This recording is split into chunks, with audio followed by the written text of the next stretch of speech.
All right, group. So we're going to start off talking about hazard analysis in our veterinary hospitals and other veterinary places of business. So basically, a vet's office, or like it says here, a vet hospital. So let's dive into it. Oh, I should present. Sorry. Okay. All right, the dangers of working in a veterinary hospital. People who work with animals are faced with potentially hazardous situations on a daily basis. This fact is especially true for veterinarians, vet techs, and other members of the veterinary team. That also includes people like receptionists, and people that come in and maybe clean the vet hospitals. Not only do these people work with animals, but they may be dangerous, but they also work with hazardous chemicals, animal waste, and x-rays. As a result, all people working in the veterinary hospital should be aware of all the safety hazards and the proper ways in which to protect themselves and promote a safe working environment. All right, so when we talk about globally harmonized system, in 2003, the United States adopted a globally harmonized system, GHS, to label and clarify chemicals. And this is something that is done not only in the vet science world, but it's done in all businesses that use chemicals like this. But we're specifically talking about this, so let's continue. This is included criteria for the classification of all the health hazards and physical and environmental hazards need to be included on the bottle. GHS recommends that information should be included on labels of hazardous chemicals and outlined updated methods for getting compliant, long-lasting labels. GHS updated the format and should be included on the safety data sheets. So basically, when you get a chemical, there will be a pamphlet sort of thing that will come in with it that will tell you the proper care and use of the chemical. And then it should also be included on the bottle as stated. We talk about a chemical pictogram. Safety data sheets must be labeled according to the hazard pictogram and designated, I cannot say that word, I apologize, signal words to indicate the severity of the hazard.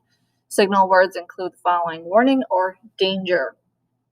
So if you go and you look at the chemicals maybe underneath your kitchen sink, you will see either the words warning or danger on them. All right, so this just talks about some of the health hazards that we have.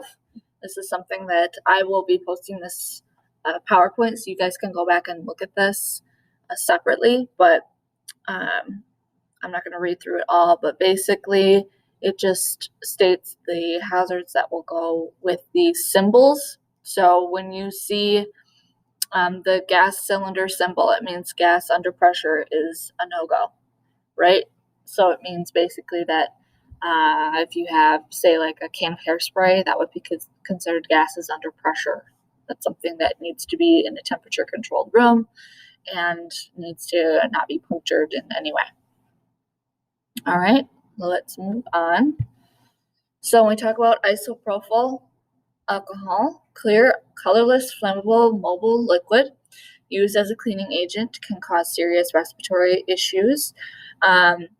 Stored in a well-ventilated, cool place, and seek medical advice if you are unwell. This is something, and like all chemicals, you should wash thoroughly from your skin. And this chemical is used to clean areas. It's basically like rubbing alcohol. It's just much more potent, and you're not able to like digest it really. It's not good to inhale or intake. So when using this, if you get some on your hands, if you accidentally spill some or you're not wearing gloves while you use it, you should be going and washing your hands thoroughly and as soon as possible. So then on the other side, when we talk about Rocol D+, this is a green liquid. It's used as a disinfectant.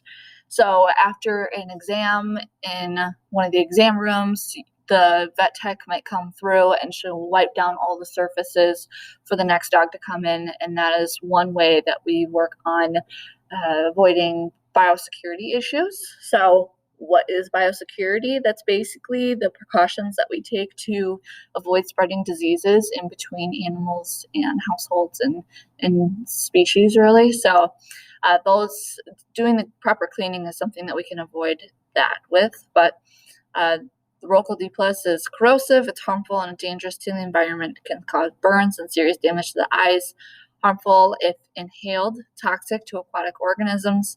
So this is not something you should be pouring down the drain. That needs to be disposed of in the proper means.